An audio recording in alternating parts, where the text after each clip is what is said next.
ডাকিলে করে দৌ পারি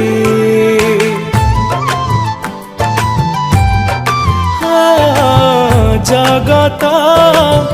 চিন্তারে অনিদ্রা রহুছু ভকত খুশিরে হসি তু দৌছু তু বড় দালতর বড় ঠাকুর তো বিচার জাণুছি সারা সংসার দোষী করে মতে তু ঠকি দবুনি তোতে মোରଣ